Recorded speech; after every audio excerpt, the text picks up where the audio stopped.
안녕하십니까. 12월 30일 증시전략센터 최현정입니다.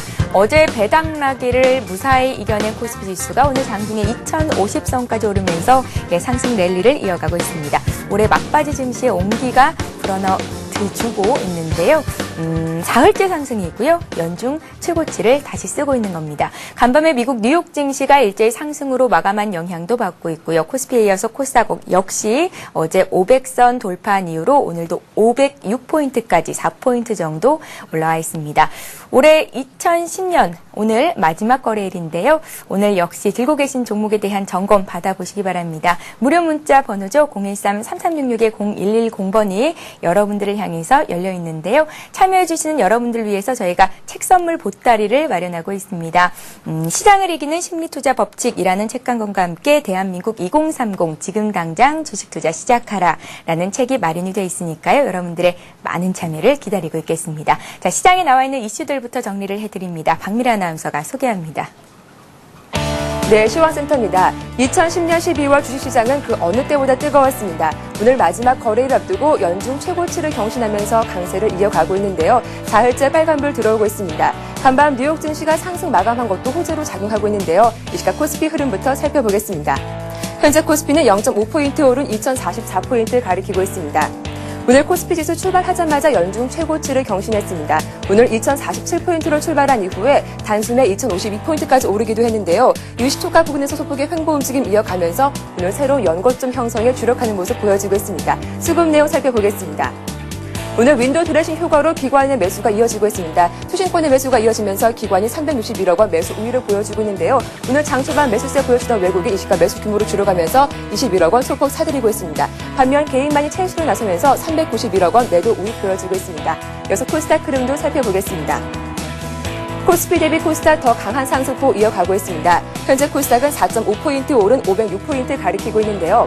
오늘 출발은 505포인트로 출발했습니다. 이후 한계단시 상승폭 높여가면서 506포인트까지 올라온 모습인데요. 오늘장 20일 이평선을 지지하면서 0.9% 강세 보여지고 있습니다. 지수의 흐름 수급 내용으로 다시 한번 짚어보겠습니다. 오늘장 어제 이어서 기관이 매수 우위를 보여주고 있습니다. 76억 원 사들이면서 오늘 코스닥 지수 상승을 이끌고 있는 모습인데요. 외국인 역시 소폭 매수로 대응하고 있는 가운데 개인만이 찰시로 나서면서 86억 원 매도 우위를 기록하고 있습니다. 이어서 환율 흐름도 살펴보겠습니다. 원달러 환율은 나흘째 하락세 이어가고 있습니다. 현재 환율은 6원 35전 하락한 1140원 기록하고 있는데요. 글로벌 달러가 주요 통화 대비 약세를 기록하고 있습니다. 게다가 아시아 시장에서 유로화가 반등한 점이 원달러 환율 하락 압력으로 작용하고 있는데요. 오늘 1142원으로 출발한 이후에 수출업체들의 내고 물량에 밀리면서 1140원대까지 밀리고 있는 모습입니다. 이어서 특징 테마주 살펴보겠습니다. 오늘 손해보험주가 어제 이어서 연일 강세를 이어가고 있습니다. 자동차 보험의 손해율이 개선될 것이란 기대감에 동반 강세를 보여주고 있는데요. 하지만 소비재 부담은 오히려 늘어날 것으로 분석되고 있습니다. 오늘 현대해상이 4%, 삼성화재가 4% 이상 강세 보여주고 있습니다. 동국화재도 6% 급등하고 있고요. LIG 손해보험과 메리츠화재가 3% 이상 나란히 오르고 있습니다. 조선주가 잠시 숨고르기를 멈추고 오늘장 다시 상승세 이어가고 있습니다. 관련 종목들 체크해보겠습니다. 대부분 종목들이 현재 혼조세 보여주고 있는데요. 장초반 강세 이어가던 삼성중공업과 대우조선해양은 이 시각 보합권 내지 약보합으로 돌아섰습니다. 오늘 현대중공업이 나흘 만에 반등하면서 1% 이상 오르고 있고요. 현대미포조선도 1% 이상 오르고 있습니다. 오늘 SS조선해양은 기관의 순면수 종목 상위에 집계되고 있기도 한데요. 오늘자 강보합권을 움직이고 있습니다. 한진중공업도 0.4% 강세 보여주고 있습니다. 박근혜 전 한나라당 대표가 본격적인 대선 행보에 나선 가운데 그와 관련된 종목들 이번 주 들어서 연일 상한가 행진을 이어가고 있습니다. 오늘도 예외가 아닐 수 없겠는데요. 신우와 서한이 가격 제한폭까지 오르고 있습니다. 동양물산도 가격 제한폭 근처까지 오르면서 오늘장 강세를 이어가고 있고요. 이지가 9%, 엠텍비전도 8% 이상 오르고 있습니다. 이른바 박근혜 테마주로 불리는 저출산 관련주 오늘장 양세를 보여주고 있습니다. 여기에 이재호 테마주로 분류되는 자전거 관련주 역시 오늘장 상승세 이어가고 있는데요. 보령 메디앙스와 아가방 컴퍼니가 14.9% 가격 제한폭까지 오르고 있습니다. QNS와 네오팜도 두 자릿수 상승세 보여주고 있는 가운데 자전거주인 삼천리 자전거와 참종레소도 2%, 5% 이상 오르고 있습니다. 철도주 역시 대선 관련주로 분류되면서 오늘장 강세를 형성하고 있습니다. 이재호 특임장관과 김문수 지사가 각각 대륙간 철도 사업과 수도권 광역 급행열차 사업에 주력한다고 밝힌 바 있기도 한데요. 대우 AL은 6% 이상 급등하고 있습니다. 생명전기가 8%, 대하 TI가 4%, 리노스가 5% 이상 급등하면서 전 종목이 빨간불 켜고 있습니다. 지금까지 11시간 시장 상황 살펴봤습니다. 네, 시장에 나와 있는 이슈들 다시 한번 정리를 해드렸습니다. 2010년 마지막 거래일에 증시전략센터와 함께해 주실 두 분의 전문가를 모셨는데요. 싱크풀의 비숍 윤용식 위원님 나오셨고요. 이트레이드 증권의 정영훈 과장님 자리하셨습니다. 안녕하세요. 안녕하세요. 예. 자, 본격적으로 종목 배틀을 시작하기 앞서서 비숍님, 2010년 마지막 거래일을 지금 같은 기세라면 거의 뭐 연고점 수준에서 마감을 할 수 있을 것 같습니다. 오늘 투신의 매수도 들어오고요. 네. 기관 쪽 윈도우 드레싱 효과도 어느 정도 기대를 할 수 있을 것 맞습니다. 같은데요. 네. 2010년 마지막 거래일이자 또 2011년을 준비하는 마지막 장입니다. 네. 어떻게 오늘 마무리를 해보면 좋을까요? 뭐 이미 알고 계신 대로 며칠 네. 전부터 마무리 국면으로 들어간 사람도 있고 지금까지도요. 뭐 연말이건 연초건 구분 없이 뭐 대표적으로 뭐 대선 테마 이렇게 얘기합니다만 벌써부터 그런 종목을 막 그냥 쫓아가고 하는 매매하신 분도 있고 합니다. 어느 것이 옳다 이렇게 나눌 수는 없겠습니다만은 권장 사항을 말씀드리면 내년을 대비하시는 게 좋지 않겠나 판단을 해보고요. 이미 우리 앵커님 말씀하신 대로 윈도우 드레싱 효과가 들어오고 있습니다. 그런 효과 자체는 어떤 사정 때문에 환매라든가 그런 것 때문에 매도를 했던 기관이 역시 매도하면서도 억울해했다는 그런 의미가 되겠고요. 잘 담고 있고 외국인도 기조에 변화가 없고요. 수많은 우여곡절을 2000은 깨지 않고 버텨냈지 않습니까? 따라서 전통적으로 1월 달엔 지지부진한 지수 상황이 되겠습니다만은 먼저 코스닥이나 이런 개별주부터 시작하고 약간 소외되어 있던 우리가 흔히 말하는 루저주들이 또 올라가고 하면서 내년도 1월만 지나면 뭐 아주 순조로운 상승이 이어질 것으로 보이니까요. 아끼지 마시고 내년을 대비해서 막 이렇게 준비하고 담는 시간이 되셨으면 좋겠다 이렇게 판단해 보고 있습니다. 예, 방송 시작 전에 비숍님께서 오늘은 HTS를 꺼두고 편안히 쉬시는 것도 좋은 방법이겠다라는 말씀이셨는데요. 보지 않을 수는 없겠고 그래도 갖고 계신 종목에 대한 점검은 저희가 해드릴 테니까요. 증시전략센터로 문의를 해주시기 바랍니다. 자, 한국 증시 코스피가 1989년 3월에 처음으로 1000포인트를 돌파한 이후로 통계를 작성한 결과 특히 이제 올해 새해가 되는 1월의 증시가 비교적 상승했다라는 얘기가 들리더라고요. 외환위기 직후였던 1998년이었죠. 1월 증시가 50% 올랐던 영향이 크기는 하지만 최근과 같은 장세라면 내년도 1월 장세 기대를 하지 않을 수가 없을 것 같습니다. 내년 1월 증시 어떻게 보고 계신지 정영훈 과장님의 의견을 좀 여쭤볼게요. 예. 앞서서 이제 비숍님께서도 말씀을 해주셨지만은 1월 증시도 상당히 좀 좋은 모습을 보이지 않을까라는 그런 생각을 하고 있습니다. 하지만은 증시 자체 지수가 올라간다라고 하더라도 수익을 적극적으로 내기는 좀 더 어려운 장세가 계속되지 않을까라는 생각을 하고 있는데요. 예. 앞서 말씀하신 98년도나 아니면 2004년도의 예를 봐가지고서는 거래소하고 이제 코스닥 종목들의 그 수익률 차가 많이 났다라고 하게 되면은 그 다음해인 99년도하고 2005년도는 코스닥의 상승률이 높았는데요. 그런 것들을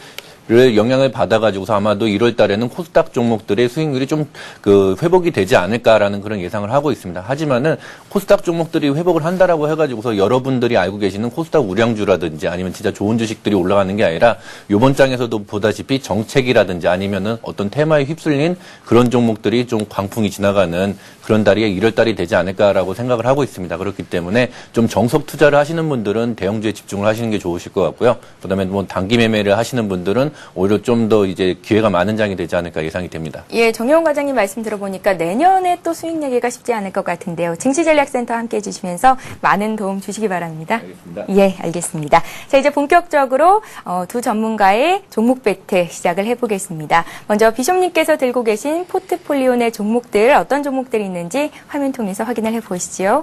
예, 비숍님께서는 현재 5가지 종목을 들고 계십니다. 지금 화면상에 나가고 있는 종목의 수익률은 어제 종가 수준이고요. 오늘 5 종목이 일제히 다시 또 플러스로 전환을 한 상태인데요. 현대증권 오늘 지수가 연고점을 경신하면서 증권주가 강한데 13% 이상의 수익을 거두고 있고요. 코오롱건설 역시 오늘 추가적으로 더 오르고 있습니다. 삼성테크위는 오늘 1% 가까이 오르면서 매수가 부분에 왔고요. 글로비스도 1% 가까이 반등, 셀트리온 제약 역시 반등하면서 매수한 가격 부분에서 거래가 되고 있습니다. 자, 비숍님께서는 매도하실 종목이 없다라는 말씀이신데요. 지금 들고 계신 포트폴리오를 그대로 2011년에도 들고 가시겠다는 생각이시겠죠. 어떤 종목을 다시 한번 살펴볼까요? 네, 한 세 종목 이렇게 순차적으로 검토를 할 건데요. 말씀드린 대로 뭐 단기를 보고 들어간 게 아니고요. 연말보다는 내년 초를 대비해서 들어간 종목들이 되겠습니다. 저는 개인적으로는 내년 초에 일단 증권주하고 건설주가 좋지 않나 이렇게 판단을 해봅니다. 그 가운데 여러 가지 뭐 현대건설이라는 부분이 걸려 있긴 합니다만 어떻게 보면 그것 때문에 장애 요소가 될 수 있으나 그것 때문에 플러스 요인이 될 수가 있는 좀 더 재밌는 현대증권을 선택을 해서 가지고 있습니다. 차트를 잠깐 보시면요. 이미 한번 올라갔다가 내려왔다가요. 다시 상승을 하고 있습니다. 현재 패턴은요. 이런 패턴 자체가 위에 놓여져 있는 저항대가 있는데요. 그 저항대 라인을 통과하는 흐름을 우리가 볼 수가 있습니다. 이 저항대 라인을 통과해서 위로 올라갈 수 있는 꾸준한 상승이 이어질 수 있는 걸로 보기 때문에 현재 가격은 뭐 한 15% 정도 수익이지만은 아직 멀었다 이렇게 판단을 해봅니다. 목표가액은 2만 원 위쪽으로 설계를 하고서 꾸준히 밀고 나가면 좋지 않겠나 이렇게 판단을 해보고요. 두 번째는 코오롱건설입니다. 조금 전에 언급한 대로 건설하고 증권하고 이런 부분이 이제 1월 달에 화두가 되지 않겠나 이렇게 판단을 해봅니다. 정부의 정책적인 어떤 그 지원책도 나왔습니다. 현재는 또 시장 자체가 가운데 뼈대가 섰다면 내년 초반부터는 옆으로 퍼지는 에너지에 골고루 나눠주는 흐름이 나올 거다 이렇게 볼 경우에 건설업종 자체 내에서도 보면 삼성 엔지니어링이라든가 A급 건설주들이 쭉쭉 뻗어나가는 데 반해서 이렇게 B급 정도 되는 건설 계열들은 못 올라가고 바닥을 찍은 걸 보실 수 있습니다. 차트를 보시면 코오롱건설도 상당 부분 바닥을 만들고 있는데요. 이 바닥에서 잡은 이상 의미 자체는 내년에 에너지가 좀 퍼져주기만 한다면 이것이 수혜를 입게 되라고 보기 때문에 쭉 끌고 올라갈 생각입니다. 그래서 꽤 많은 수익을 노리고 있기 때문에요. 현재 가격은 뭐 4,600원 정도 됩니다만 위로 8,000원 이상의 수익을 보고 들어가고 있다 이렇게 보시면 되겠습니다. 세 번째 종목은요. 삼성테크인 말씀드리도록 하겠습니다. 연말에 여러분들이 노릴 종목들로 제가 많이 소개를 해드린 게 기관이 어떤 사정상 막 팔고요. 그 부분을 외국인이 크로스 교체하면서 계속 받아내고 있는 종목이 테크시 될 것이다 이렇게 봅니다. 그것이 이제 글로비스라든가 제일모직이라든가 삼성테크인 이런 것들이 대표적인 케이스가 되는데 무한정 빠지면서 그렇게 되는 건 소용없고요. 우리 삼성테크인은 10만 원이 견조한 바닥을 형성하면서 빠져주면서 거기를 깨지 않는 범위 내에서 계속 일이 있었고요. 한 2, 3일 전부터 윈도우 드레싱 효과가 예상대로 들어오면서 위로 끌어올려지고 있습니다. 이렇게 되면은 외국인이 매집을 했고요. 기관이 돌아섰기 때문에 내년도 1월 초에 현재 패턴이 살짝 바뀔 겁니다. 12월 달에 주도주하고 1월 달 주도주가 살짝 바뀔 거로 보이기 때문에 삼성테크인의 시대가 오지 않겠나 판단합니다. 개인적인 펀더멘탈 같은 거는 뭐 방산이라든가 CCTV라든가 기타 등등 내년도에 여러 가지 기대되는 영업 실적이라든가 이런 부분을 볼 때 굉장히 양호하니까요. 이 종목 역시 끌고 가는데 부담이 없겠다 이렇게 판단을 해보고 있습니다. 예, 비숍님께서 현재 수익이 가장 많이 나고 있는 종목이 현대증권인데요. 15% 수익인데 아직도 배고프다라는 말씀이셨고요. 다음에 조금 뒤에 비숍님께서 오늘 관심 갖고 계신 종목은 어떤 종목인지 말씀 들어보는 시간 갖겠습니다. 자, 이번에는 정효원 과장님의 포트폴리오를 공개를 해드릴게요. 정효원 과장님께서는 현재 4가지 종목을 들고 계십니다. 정효원 과장님의 4가지 종목이 1대1 수익이 나고 있는데요. 현대 중공업 같은 경우에는 오늘 추가적으로 2% 가까이 오르면서 수익이 17% 가까이 나고 있고요.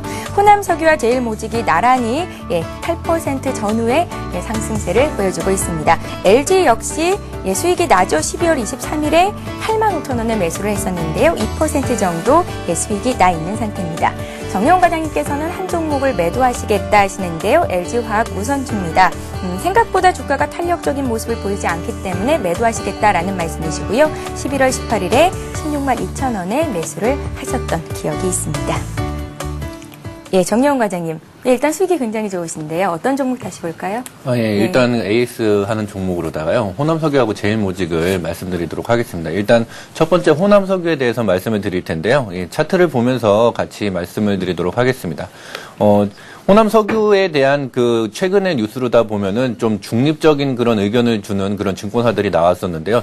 이유는 단순합니다. 이제 호남 석유가 추가적으로 다 상승할 여력이 그렇게 크지 않다. 한 10% 정도밖에 상승을 못 한다라는 그런 의견 때문에 중립으로다가 좀 제시를 하는 그런 증권사들이 있었는데 그 얘기는 좋지 않다라는 얘기가 아닙니다. 좋긴 하지만은 주가상으로다가 이제 멀티플을 적용을 해봤을 때 상승 여력이 좀 적지 않겠느냐라고 하는 그런 의견이기 때문에 그런 증권사의 의견이 나쁘다라고 이렇게 그 생각을 하지 않으셔도 될 것 같습니다. 차트를 보시면서 말씀을 드리면은 여기 분홍색으로 표시된 이런 부분들 60일선에 그 닿던 이런 부분들에 보시면은 상당히 뭐 그 회사에 대해서 좀 안 좋은 뉴스라든지 아니면 실적 전망이 좀 나쁘게 나왔던 그런 측면에서 대형주들이 상승을 할 때 이런 식의 조정 구간을 거치게 됩니다. 그렇지만은 지금 현재 상황에서도 마찬가지로다가 리포트가 나오면서 그런 어떤 가격 조정을 줬지만은 요 가격 조정은 이미 좀 마무리가 되면서 내년도에는 추가적인 상승이 충분히 가능하지 않을까라고 예상을 하고 있고요. 그 주된 이유는 이전에도 이제 말씀을 드렸던 이제 타이탄과의 합병을 통한 글로벌 이제 석유 회사로서의 그 도약 가능성 그리고 도약을 한 다음에 그 실적이 가시화되는 게 2011년이기 때문에 그 실적을 보면서 그다음에 내년 1분기까지 그 석유화학 업황의 호조에 따른 그런 여파가 내년도 1분기까지 계속적으로다가 외국인이라든지 아니면은 순매수세를 이끌어내지 않을까라는 그런 생각을 가지고 있습니다. 그렇기 때문에 호남석유 지금 보유하고 계신 분들 계속 홀딩하시는 거 전략이 좋으실 것 같고요. 추가적으로 매수를 하신다라고 하시는 분들은 보시면 60일선을 제가 표시를 해드렸는데요. 60일선이 안 깨진다라는 그런 전제하에서 그 위에서 어느 정도 가격 조정이 있을 때 약할 때 좀 매수를 분할 매수하시는 전략이 좋아 보이십니다. 그리고 두 번째로다가는 제일모직인데요. 제일모직 또한 이제 뭐 그 매수한 시점이 적절해가지고서 바로 이제 수익이 나는 그런 케이스가 돼 있는데요. 제일모직의 그 투자 포인트는 똑같습니다. 그러니까 삼성그룹에서 얼마나 이제 그 제3세 경영을 위해서 제일모직을 밀어줄 것인가. 그리고 또 하나 AMOLED로 다 대변되는 이제 전자재료 부분에 대해서 그 실적이 1분기 이후에 어느 정도 가시화가 될 것이냐는 이제 실적이 나오면서 제일모직의 주가가 한 단계 계속적으로 다 업그레이드 되는 그런 모습들을 보여줄 가능성이 높다라고 생각을 하고 있고요. 일단 그 12만 원대는 그 전 고점이기 때문에 상당한 저항이 될 가능성이 높습니다. 하지만은 지금 현재 상황에서 한번 접었다가 다시 올라가는 그런 상황이기 때문에 빠르지는 않다라고 하더라도 그렇게 가격적으로다가 밀릴 가능성은 좀 적다라고 생각이 됩니다. 마찬가지로다가 매수 포인트를 잡는다라고 하게 되면 1차적인 매수 포인트가 지나갔기 때문에 추가적으로 매수를 하시는 분들은 10만 5천 원 정도 선에 온다라고 했을 경우에는 분할 매수 하시는 그런 전략 좋으실 것 같고요. 여전히 내년장을 위해서 홀딩하시는 전략 좋으실 것 같습니다. 예, 자 이렇게 해서 비숍님 그리고 정영훈 과장님의 포트폴리오 종목들 다시 한번 살펴보는 시간을 가져봤고요. 이번에는 송구 영신 종목을 들어봐야겠죠. 두 분께서 2011년 전망을 밝게 보고 계시는 종목들은 어떤 것들이 있는지 살펴드리겠습니다. 먼저 비숍님이 한 종목, 정영훈 과장님이 두 종목을 들고 나오셨다고 하는데 정영훈 과장님부터 한 종목 받아보겠습니다. 정영훈 과장님, LG화학 우선주를 매도하고 LG화학을 사신다는 말씀을 제가 들었는데 어떤 이유가 있을지 좀 여쭤볼게요. LG화학을 제일 처음에 이제 그 소개를 시켜드렸을 때는 LG화학이 너무 급등을 해가지고서 이제 쫓아가기 힘드신 그런 분들의 LG화학에 대한 좀 포트를 구성을 하시는 게 좋지 않겠느냐라고 하는 그런 취지에서 LG화학 우선주를 했고, 그 다음에 그 기간은 배당을 받을 때까지 좀 더 유리하지 않겠느냐라고 하는 측면에서 LG화학 우선주를 추천을 해드렸는데요. 배당이 이제 지나가고 나가지고서 어차피 내년도가 된다라고 하게 되면은 배당주보다는 배당이 좀 더 되는 우선주보다는 본주에 대한 그런 그 집중이 더 될 거다라고 예상을 하고 있기 때문에 LG화학 본주로다가 그 우선주에서 본주로 다 갈아탔습니다. 그래서 LG화학에 대해서 이제 그 투자 포인트를 잡는다라고 하게 되면은 작년 같은 경우에 한 해를 상당히 빛냈던 종목이긴 하지만은 2차 전지의 성장성 부분에 가려져 가지고서 LG화학의 본업인 석유화학에 대한 그런 가치가 좀 저평가돼 있던 그런 부분들이 있었습니다. 하지만은 호남석유의 그 석유화학 부분들이 그 실적을 내면서 좀 가치가 재평가되는 그런 부분들이 있었기 때문에 올해 한 해에는 LG화학이 호남석유하고 마찬가지로 석유화학 부분들이 재평가가 될 가능성이 높다라고 생각을 하고 있고요. 그다음에 또 2차 전지의 실적에 대한 부분들은 상당한 기대감이 있지만은 그것을 그 실적이 실제로다가 반영이 될 것이냐에 대한 의구심들은 모든 좀 참여자들이 가지고 있는 그런 부분인데, 아마도 1분기가 지나가면서 2차 전지의 실적이 가시화되는 그런 순간서부터는 한 단계 더 점프를 할 수 있는 그런 주가 상승의 모멘텀이 되지 않을까라고 생각을 하고 있습니다. 그래서 차트를 보면서 말씀을 드린다라고 하게 되면요, 11월 달 이후로다가 옆으로다가 횡보하는 모습들이 계속 보여줬는데요. 길면 아마도 1월 달까지는 횡보할 가능성이 높습니다. 그러니까 한 그 3개월 정도 횡보를 한다라고 하게 되면은 그 다음에는 한 단계 좀 점프를 하는 그 레벨업이 되는 그런 구간이 나오지 않을까라고 예상을 하고 있기 때문에 지금 현재 구간에서 뭐 지금 매수를 하시겠다라고 하시는 분들은 굳이 낮은 가격에 이제 뭐 노리시는 것보다는 일정 부분을 좀 그 보유를 하고 계신 다음에 뭐 주가가 좀 지지부진한 그런 시점을 틈타가지고서 저가에서 계속적으로 매수를 하시는 게 좋지 않을까 생각을 하고 있고요. 그 횡보하는 구간이 아마도 1월 달까지라고 제가 생각을 하고 있기 때문에 아마도 1월 달 중에서는 매수하고 싶으신 분들은 한 38만 원 부근에서 매수를 하시면 크게 무리는 없으시지 않을까 생각이 됩니다. 예, 정혜원 과장님. LG화학을 말씀하셨잖아요. 예. 목표가가 60만 원을 잡아주셨어요. 예. 예. 제가 2차 전지에 무려 2배 가까운 수익을 낼 수 있겠다라는 말씀이신데. 예. 지금 2차 전지에 대한 그 이해도가 아무래도 2011년이나 12년 지나가면서 훨씬 더 많아질 텐데요. 뭐 그 내용은 저희 회사 블로그에 제가 그 집필을 하고 있는 그런 부분들도 있는데요. 예. 시리즈로다가 좀 길게 연재를 하고 있습니다. 그 이유는 뭐냐면은 지금 현재 삼성전자가 국내에서 가장 큰 시가총액 큰 종목으로다가 있는데 삼성전자가 향후하고 있는 메모리 분야의 그 전 세계 시장 규모가 60조 원 정도 됩니다. 하지만은 그 전 세계 시장의 그 자동차가 전기 자동차로 다 바뀌는 그런 측면을 봤을 때 2020년 정도 된다라고 하게 되면은 그 배터리 부분의 시장 규모가 한 100조에서 그러니까 100억 달러에서 그 삼성전자의 그런 그 시가총액을 뛰어넘을 수 있는 그런 시장이 펼쳐지기 때문에 약 100조에서 120억 달러 정도 됩니다. 그렇기 때문에 그런 그 시장에서 그 글로벌 리더로서의 자리매김을 한다라고 하게 되면은 LG화학의 그런 지금 현재 평가는 상당히 좀 지금보다는 좋아지지 않을까라는 미래의 성장 가능성들을 지금 좋게 보고 있고요. 그리고 지금 현재 그 60만 원이 상당히 높아 보이긴 하지만은 최근에 나온 리포트로다가 가장 높게 나온 그 목표 가격이 51만 3천 원 정도 수준이 됩니다. 그렇지만은 내년 1분기 지나가면서 실적이 나오면은 그 목표 가격은 계속적으로 상향이 되지 않을까 생각을 하고 있습니다. 예, LG화학 2011년도에 제가 좀 관심 깊게 보겠습니다. 자, 이번에는 비숍님의 종목을 들어봐야겠죠. 비숍님. 네. 기대가 되는데요. 어떤 종목 살피고 보고 계신지요? 예. 저는 일단은요, 그 내년 소외돼 있다가 올라가게 될 수 있는 종목을 한번 골라봤습니다. 물론 신년이 밝아봐야 알겠습니다만은 일단은 에너지 확산으로 가느냐 아니면은 엉뚱하게 개별 종목 시세를 1월 달이 가느냐 아니면 기존의 구도대로 그냥 지수가 폭발적으로 올라갈 수 있느냐 이런 부분이 좀 이렇게 세 개는 아닙니다만은 현재 뭐 가장 예상이 되는 부분은 개별주가 좀 움직이고 에너지 확산으로서 소외됐던 종목들이 올라갈 것으로 봅니다. 그런 어떤 흐름 자체가 이미 일어나고 있고요. 돌아가면서 거기서 지금 빠져 있는 게 철강 쪽이 좀 아니겠느냐 판단을 해봅니다. 그래서 금일은 대한제강을 좀 가져왔습니다. 그래서 내년 초에까지 봐서요. 뜻대로 안 움직이고 콜들이 안 들어오면 그만둬 버리려고요. 현재 가격이 9,300원 정도 되는데요. 로스코 기준은 8,700원 정도 짧게 잡고요. 목표 가격은 맞아 떨어진다고 한다면 에너지에 집중이 되기 때문에 오랫동안 쉬었던 부분이 역으로 위로 폭발하게 된다라고 볼 때 15,000원 정도까지 목표를 잡고 접근할 수 있지 않느냐 이렇게 판단을 해봅니다. 동사는 4분기에는 실적이 좋을 것으로 판단이 됩니다만 지금 여러 가지로 갈립니다. 경기 회복으로 내년도 시세가 어떤 그 철강 쪽이 안 좋다라는 얘기도 있고요.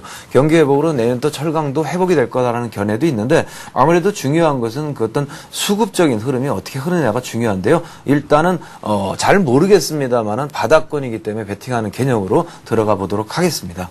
예, 비쇼님 매수가를 9,100원에서 9,500원 정도 잡아주셨는데요. 현재 거래되고 있는 가격대가 9,300원입니다. 이 가격대 매수 괜찮을까요? 그렇죠. 예. 지금서부터 뭐 움직임 없는 상태니까 서두실 거 없이 천천히 잡아나가시면 좋지 않겠나 판단해 봅니다. 예, 손절가인 8,700원을 잘 지켜낼 수 있는지 여부를 잘 체크해 보시기 바라겠고요.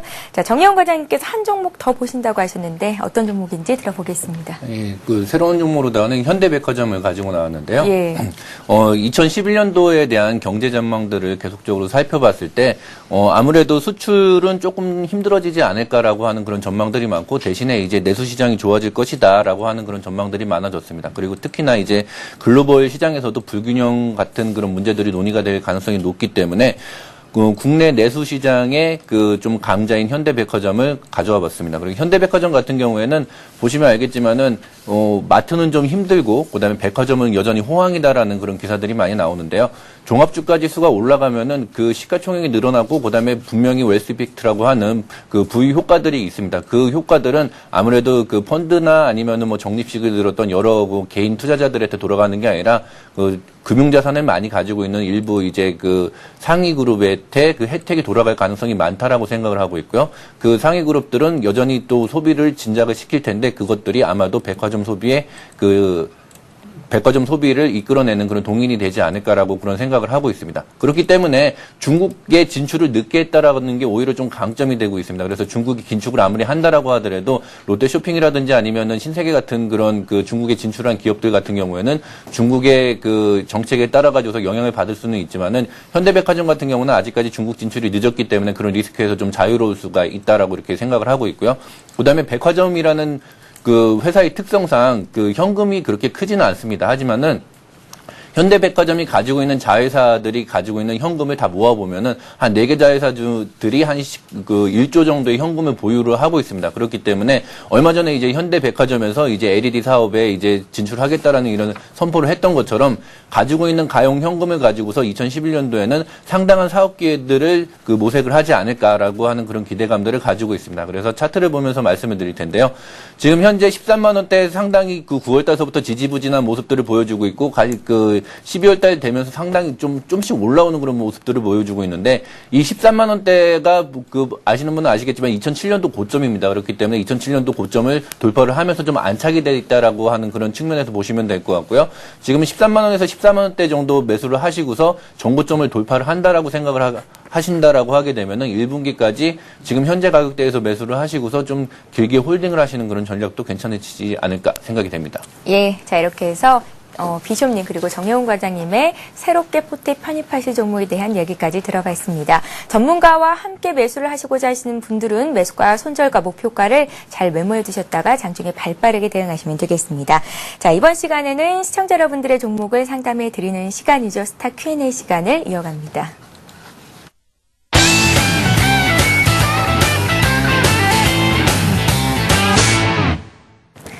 네, 스타 Q&A 시간을 시작하겠습니다. 무료 문자 번호죠. 013-3366-0110번으로 여러분들의 종목 상담 신청을 받고 있습니다. 지금 보내주셔야 실시간 종목 상담 받으실 수 있고요. 참여해주신 분들 중에서 저희가 2분을 추첨해서 책 선물 드리고 있으니까요. 예, 많은 참여를 기다리고 있겠습니다. 활발한 참여를 부탁드립니다. 자, 먼저 들어온 종목들부터 상담을 해드리겠습니다. 최근에 벌써 이제 대선 관련주들이 들썩이고 있는데요. 그 중에 한 종목으로 분류가 되고 있는 삼천리 자전거가 상담 요청 들어와 있습니다. 풀어드릴게요. 4311님께서 문의하셨고 9,750원에 10% 가지고 계시다고요. 어제 상한가 갔는데 조금 더 욕심을 내서 추가 매수를 해봐도 괜찮을지요? 라고 문의를 하셨습니다. 오늘 삼천리 자전거가 장중에 또 급하게 올라가는 듯 싶었는데요. 9% 급등을 했었죠. 현재는 어제 종가 수준까지 또 내려와 있습니다. 개인들이 접근하기가 좀 상당히 힘든 종목이지 않나라는 생각이 들어요, 비쇼님. 맞습니다. 예. 예. 시기적으로 뭐 대선 테마가 나올 때가 아닌데요. 이거는 이렇게 해석하시는 게 좋겠습니다. 대선 테마라기보다는 중소형 개별주들이 하도 눌려있는 상황에서 내년 초에 이제 개별장을 아마 조금 예고하는 흐름들이 아니냐. 될 수 있는 대로 만들어지는 테마들이 지금 별로 가치가 없어 보이는 것 같은데 테마 만들어지면서 연말 부분에 슬슬 움직이고 있거든요. 그런 부분에 우리 삼천리 자전거의 동작 원인을 모멘텀을 찾으시는 게 낫지 않겠나 판단을 해봅니다. 뭐 이재호라든가 오세훈 시장이라든가 이런 대권 후보들이 자전거를 즐겨한다? 그건 아직 뭐 이런 얘기고요. 동사의 패턴 자체는 그거보다는 어떤 개별주 시세가 나올 수 있다는 점으로 보면서 차트를 우리가 들여다보면요. 추가 매수를 하시기는 지금 가격대가 좋지가 않습니다. 현재 위에 굉장히 두꺼운 저항대가 11,000원에 이렇게 지나고 있고요. 11,000원을 뚫으라고 오늘 아래 위로 흔들어 주는 거고요. 통상 이런 정도의 재료로 올라왔을 때는 이렇게 올라왔다 흔들 때 아래로 원위치로 백업하는 게 언제 뭐는 아닌데요.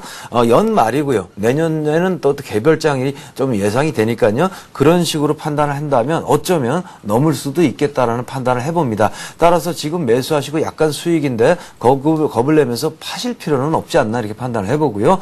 위로 뚫었습니다. 만약에 11,000원을 뚫었고요. 뚫고선 살짝 고개를 숙여준다거나 할 적에는 원하시는 대로 추가 매수를 하셔도 좋습니다. 추가 매수를 하시고요. 목표가액은 13,000원 정도 주시고 추가 매수를 하셨을 때는 11,000원이 아래로 내려오게 될 경우에는 얼른 전량 매도하시는 전략만 쓰신다면 무난하게 대응할 것 같습니다. 평상시에는 이 상태에서는 무조건 오늘 고점에 파시는 게 맞는데 시기적인 어떤 그런 흐름 때문에 몰고 나가셔도 좋다 이렇게 판단을 하고 있습니다. 예, 잘 알겠습니다. 자, 이번에 이하나 육사님께서 문의하신 포스코 캠텍 봐드릴게요. 14만 300원에 사셨고요. 20% 가지고 계십니다.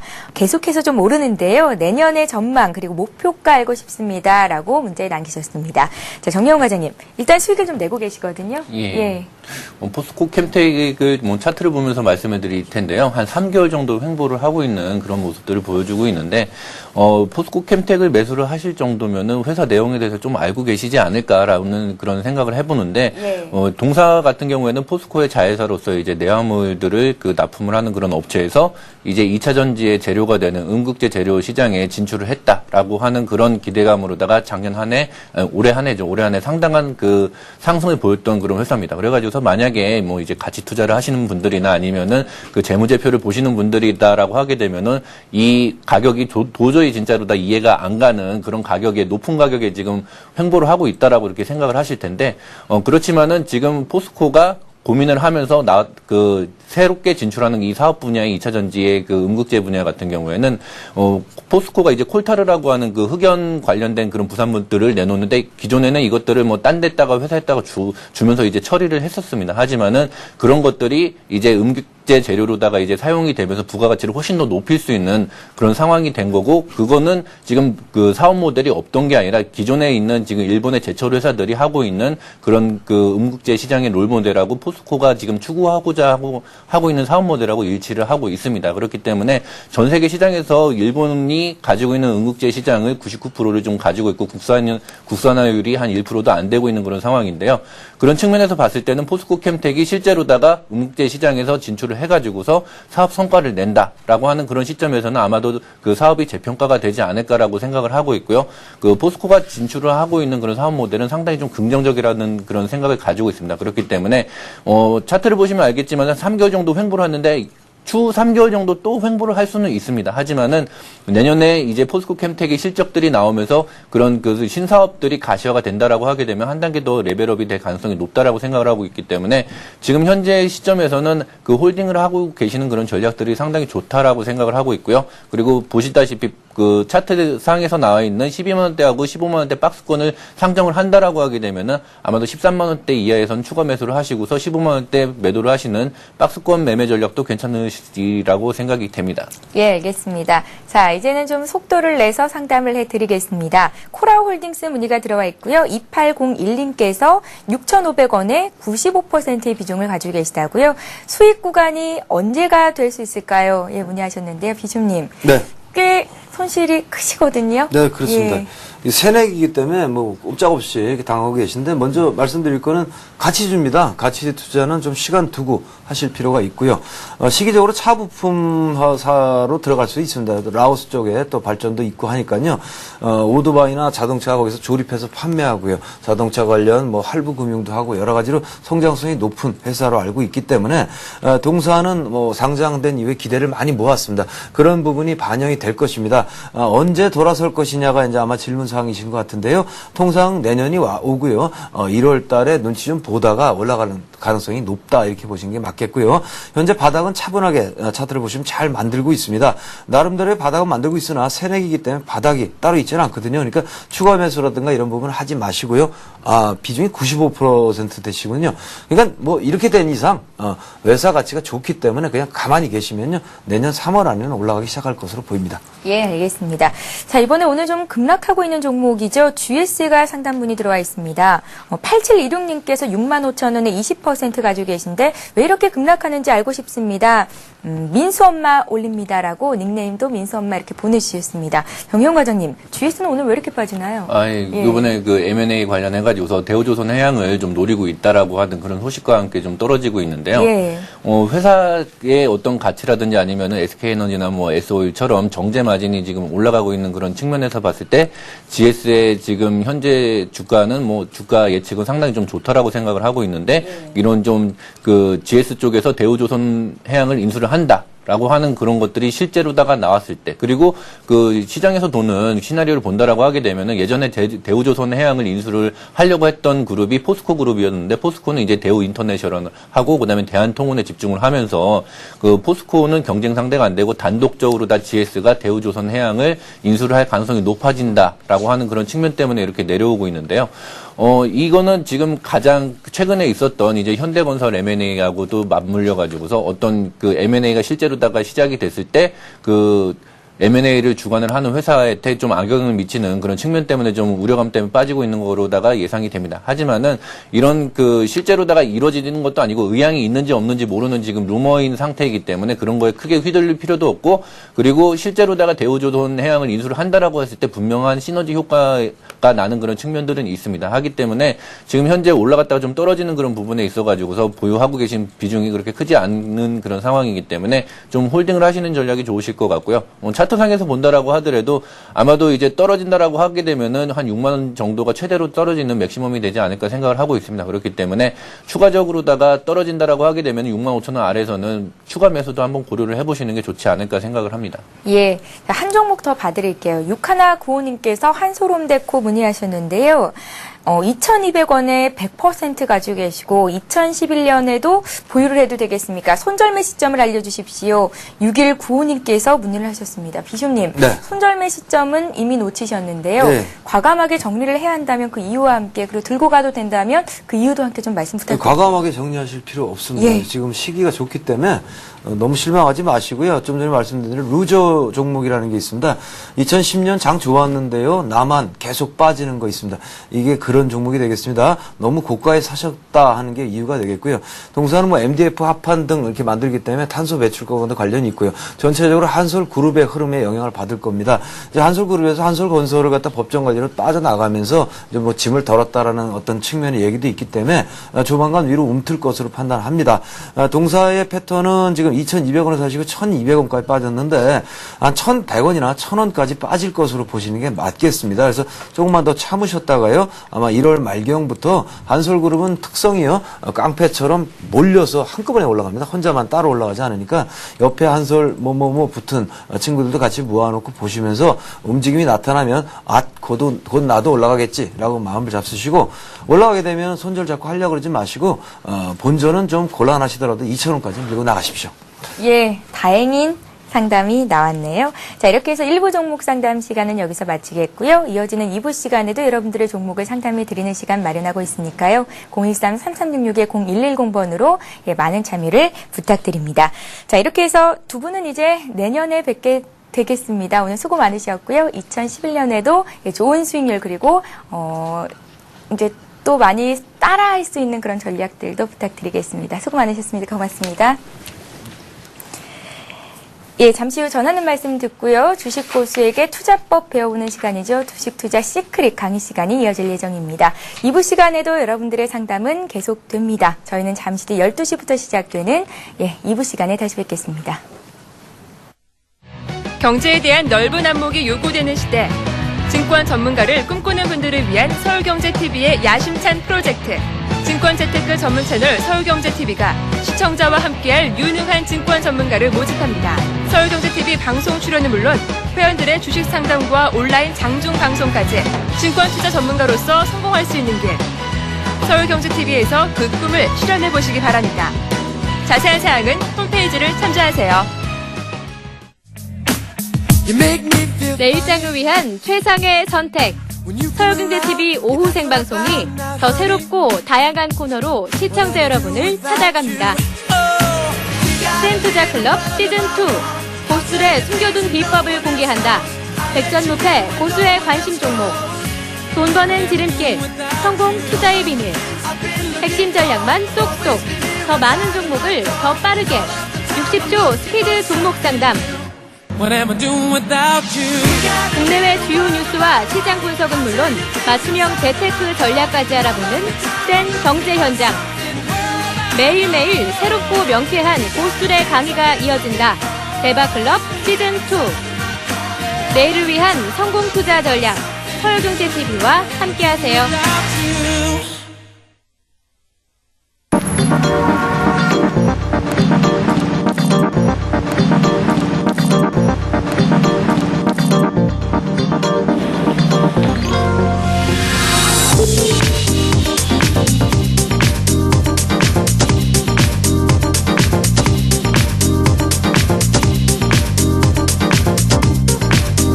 블룸버그 TV 국내 독점 채널 서울경제TV.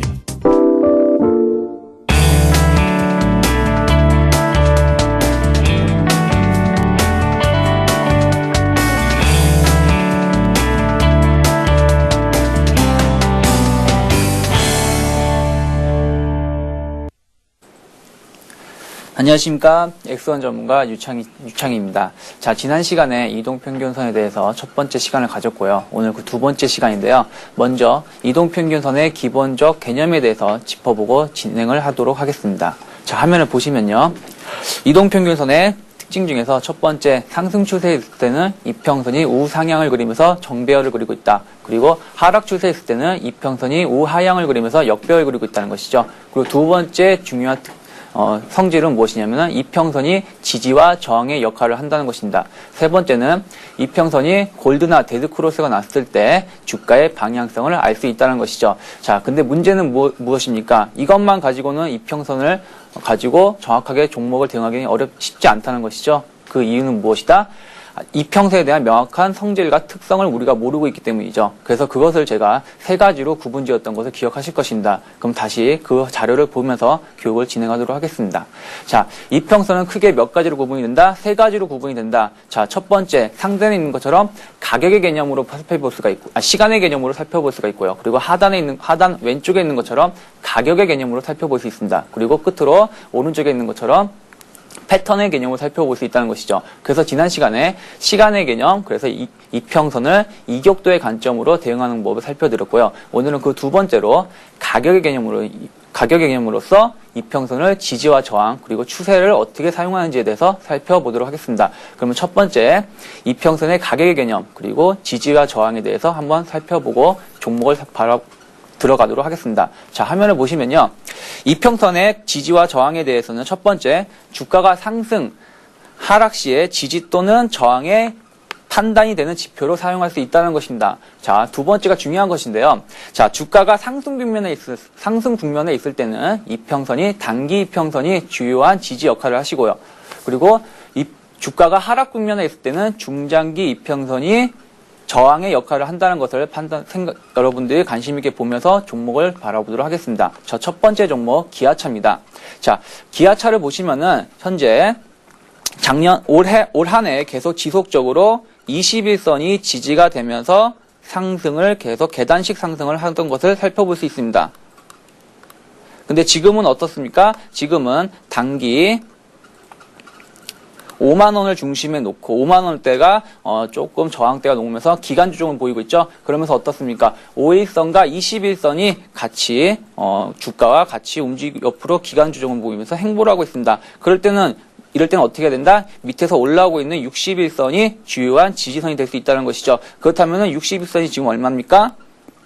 약 47,500원 정도 된다는 것이죠. 그러면 이 종목을 여러분들이 지금 매수할 때는 5만 원 초반에서 매수를 해서 47,000원 정도를 손절가로 놓고 대응을 하면은 괜찮다는 것이죠. 자, 우리가 여기서 살펴봐야 될 것은 무엇이냐면은 지지와 저항 혹은 추세는 기존에 혹은 과거에 있던 모양 그대로 조금 더 앞으로 진행이 된다는 전제로 종목을 분석하는 것입니다. 그러면 과거에 보시면 올 한 해 종목을 보시면은 주가가 계속 21선을 지지를 하는 것으로 살펴볼 수 있죠.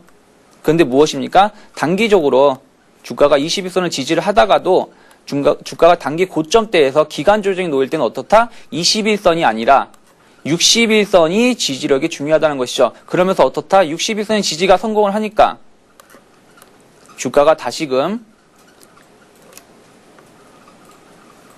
21선을 지지를 하면서 계단식 상승을 보이고 있는 것을 살필 수 있다는 것입니다. 그럼 지금 어떻습니까? 주가가 이 경우 조절을 마무리 국면에서 61선하고 근접해 있죠. 그렇다면 61선이 지지가 된다면은 다시 주가가 상승 국면에 놓일 것이고, 그렇다면은 그때 다시 21선을 중심에 놓고 대응하는 전략을 짤 수 있다는 것을 우리가 알 수 있다는 것이죠. 자, 지금 정별에 있는 종목을 살펴봤는데요. 반대로 역별에 있는 종목은 어떻게 보이는지 한번 살펴보겠습니다. 자, 제가 준비한 자료는 포스코인데요.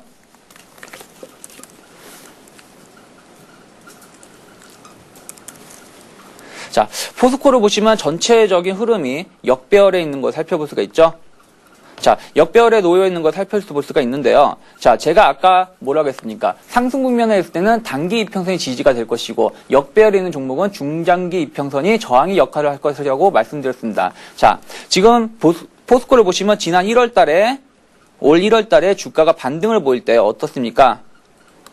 61선이 저항이 되면서 주가가 다시 여기를 돌파를 못하니까 하락을 하는 걸 볼 수가 있죠. 그러면서 또 무엇이에요?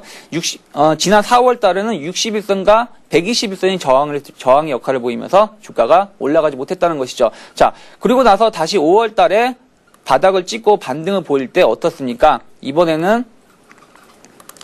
역시 121선이 저항이 되는 걸 살펴볼 수 있고요. 또 하나가 뭐냐면 중장기 이평선이 하나가 있는데 하나 더 추가를 하고 진행을 하도록 하겠습니다.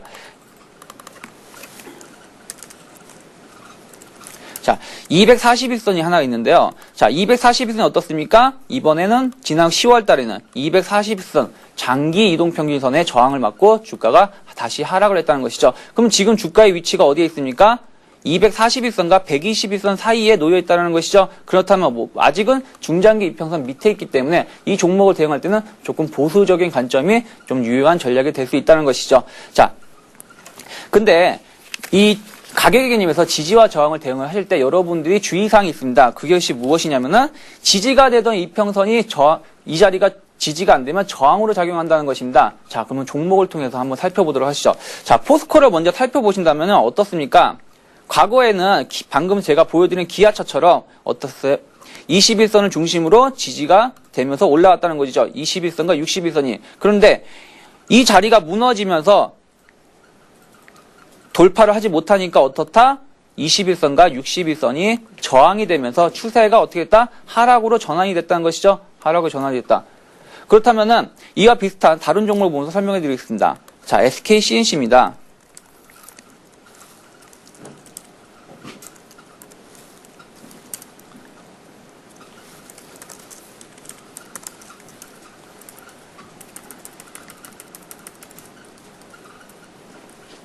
자, SK CNC를 보시면 어떻습니까? 21선을 지지가 되면서 주가가 상승을 하던 것이 이 자리가 무너지니까 21선하고 61선이 오히려 저항이 되면서 추세가 하락으로 전환되고 있다는 것이죠. 이럴 때는 종목을 대응할 때 될 수 있으면 저항권에서는 보수적으로 관점으로 대응하는 것이 좋다는 것입니다. 자, 지금까지 가격의 개념에서 지지와 저항을 살펴봤고요. 다음으로는 추세를 살펴보도록 하겠습니다. 자, 추세의 개념을 먼저 보시고 들어가겠습니다. 주가가 상승을 할 때는 추세적으로 상승 또는 하락 구간을 판단하는 지표로 사용될 수 있다는 것입니다. 자, 두 번째가 그리고 상당히 중요한데요. 추세가 상승 혹은 반전에 있는 종목이 투자의 기준이 될 수 있다는 것입니다. 그리고 세 번째, 중장기 이평선이 정확도가 높다는 것입니다. 자, 종목을 보면서 설명해 드리겠습니다. 자, LG상사를 준비를 해왔는데요.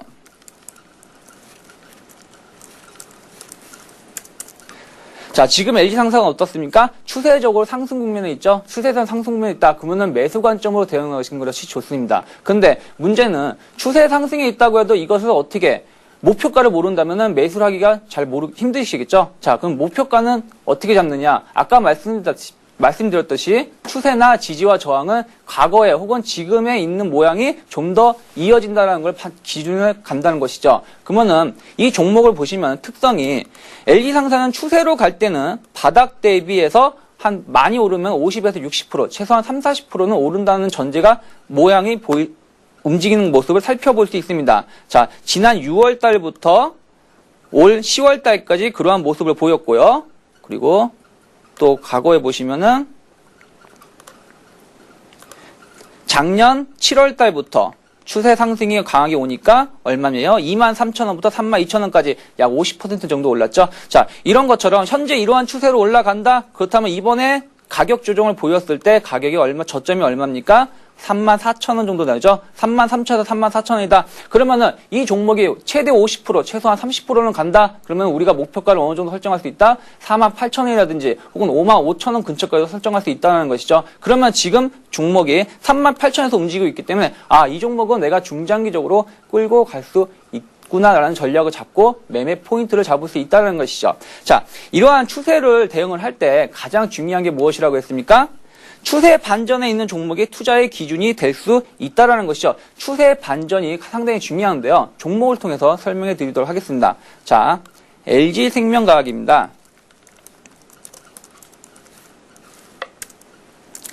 자, LG생명과학을 보신다면 작년 10월부터 주가가 하락 추세를 보이면서 상당히 고점 대비 한 50%까지 하락을 보였었습니다. 자, 그런데 이 종목이 5월달, 6월달부터 추가 하락을 보이기보다는 어떻다? 반등을 꾸준히 노력을 하고 있다는 것이죠. 그러면서 중장기 추세를 볼 때는 어떤 이평선을 봐야 된다? 중장기 이평선을 봐야 된다고 했죠. 자, 중장기 이평선을 본다면은 60일선하고 120선이 전환하고 있다는 것이죠. 자, 그렇다면 뭐 떴다? 지금 추세가 반전되고 있구나. 그렇다면 이제 추세 상승의 시작점이 놓일 수 있다. 그러면 이게 성공을 한다면은 주가가 계속해서 좀 더 길게 갈 수 있다. 그러면 이 종목 역시 중장기적으로 대응하는 전략을 짤 수 있다는 것이죠. 자, 오늘 제가 이동평균선의 가격의 개념에서 지지와 저항, 그리고 추세에 대해서 가르쳐 드렸습니다. 자, 근데 여기서 우리가 관심 있게 볼 것은 무엇이냐면은 지지와 저항을 이용할 때는 되도록 단기적인 매매를 하시는 분들한테 적합할 것이고요. 추세를 매매하실 때는 개인적으로 단기적인 매매는 힘들고 중장기 매매를 하시는 분들에게 적합한 매매 방법이라는 것이죠. 그러면은 시청자 여러분들께서는 자기가 맞는 매매법을 잘 판단을 하면서 이것을 이용하신다면 보다 좋은 결과를 얻으실 수 있을 거라 생각이 들고요. 다음 시간에는 이동평균에 대해서 마지막 패턴에 대해서 살펴보도록 하겠습니다. 지금까지 엑스원 전문가 유창이었습니다.